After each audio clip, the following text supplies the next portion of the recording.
children have come to this school? Yeah, there is a security element here because these children were picked up from north, they are brought to Colombo, and their security is very important, and I am responsible for their security as long as they are with me. Of course, for security reasons, we have military people around the school complex looking after their security. But would you accept there's a problem that you bring them into this school, they've been through the most terrible experiences, here they are nurtured and they are given educational opportunities like they've never had before, and then they leave here and they go back to villages that have been ruined, they go back to a northern region where there are no jobs right now, where the economic circumstances are terrible, where housing, infrastructure is decimated, and these children are going to say, we were told that Sri Lanka is now unified, that it's integrated, that we are all the same, and yet here in our homes, the situation is still terrible. That's going to be a problem.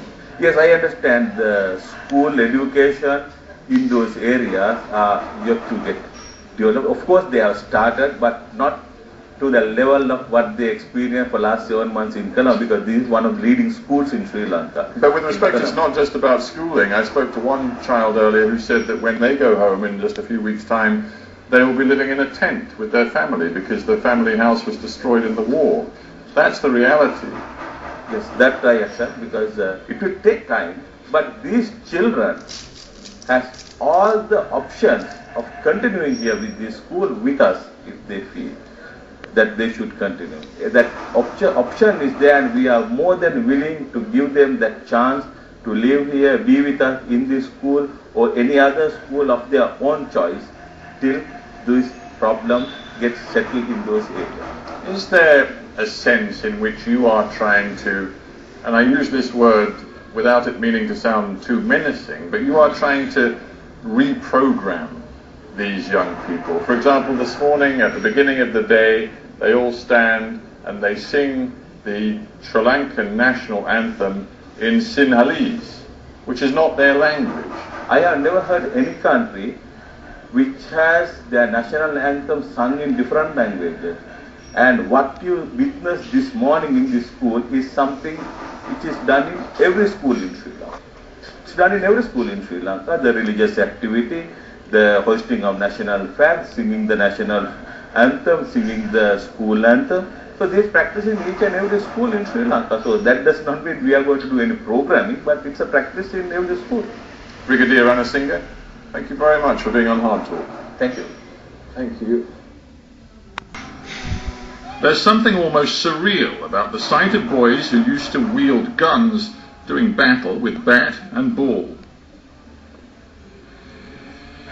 1 year of peace can't erase the pain of childhoods lost to war.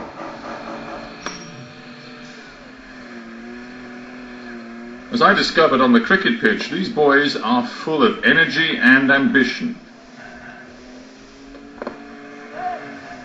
But they're going to return to northern villages without housing, infrastructure or jobs. Genuine rehabilitation will be no quick fix. Javier Aguilar, welcome to Hard Talk. Thank you. You at the UN have watched this rehabilitation program closely.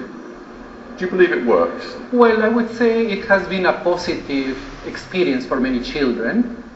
In the sense that they come from very far in terms of what they experienced during the recruitment by the LTTE. And I would say it's a transitional phase. We cannot say that the job is finished, or the opposite. I think this is just the starting point of the rehabilitation and reintegration process. We do not know the exact number of children who were recruited during these years of conflict. What UNICEF knows... What do you think roughly the number is? Well, we have about 8,000 children who were reported recruited by LTTE and TMPP.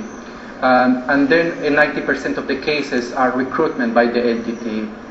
And however, we know very well that this is just a modest scale and just a fraction of what really happened.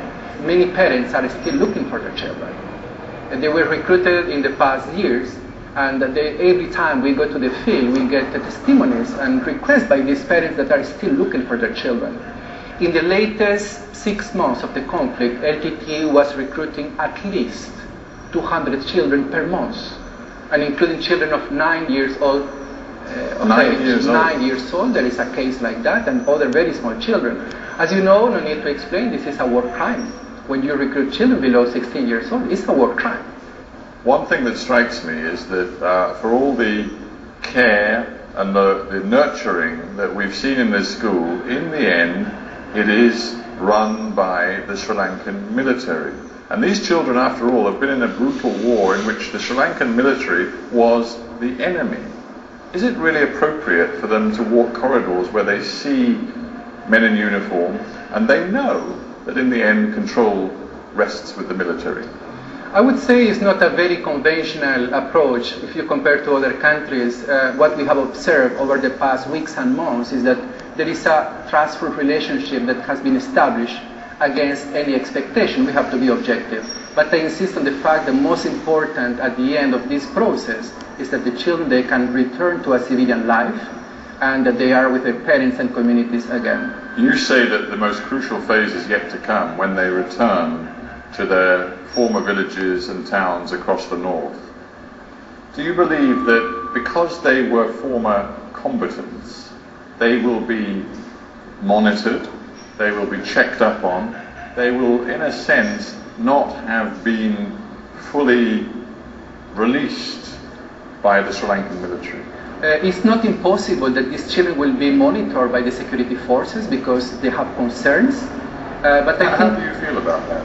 I feel that we need to keep discussing with the authorities and avoid that this type of situation happens. How optimistic are you for the future of these former child soldiers? Well, I think it's going to be challenging.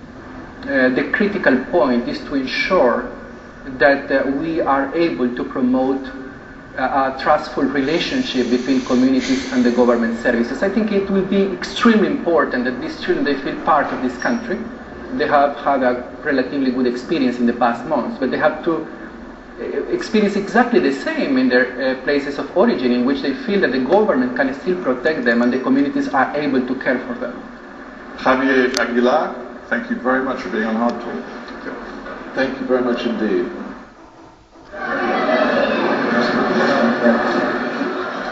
The formal rehabilitation program for these young ex-combatants is now coming to an end. How has it been for you at the school? How would you describe life in this school? இந்த ஸ்கூல்ல இந்த வாழ்க்கை உண்மைக்கும் எனக்கு பிடிச்சிருக்கு. என்னன்னு சொன்னா, நான் பன்னில இருந்து கஷ்டப்பட்டதில் பார்க்க இங்க உண்மைக்கு நான் சந்தோஷமா இருக்கிறேன். நீ இல்லையா எனக்கு ஒரு படிக்கிற ஒரு நல்ல வாய்ப்பை செய்வாங்க வைக்கிறேன் சொல்லி நான் அதில் நிறைய சந்தோஷப்படுறேன். What's your ambition?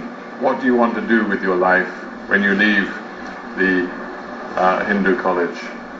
நான் ஒரு படிச்ச ஒரு நல்ல பல்கலைக்கழக பட்டதாரியாகி நான் ஒரு லோயர் ஆகிறேன் சொல்லி.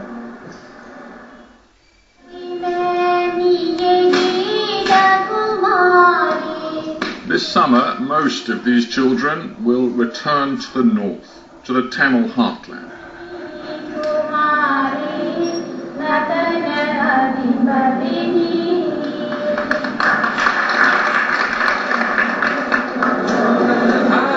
They'll leave with hope in their hearts, but will it last when life at Hindu College seems like a distant dream?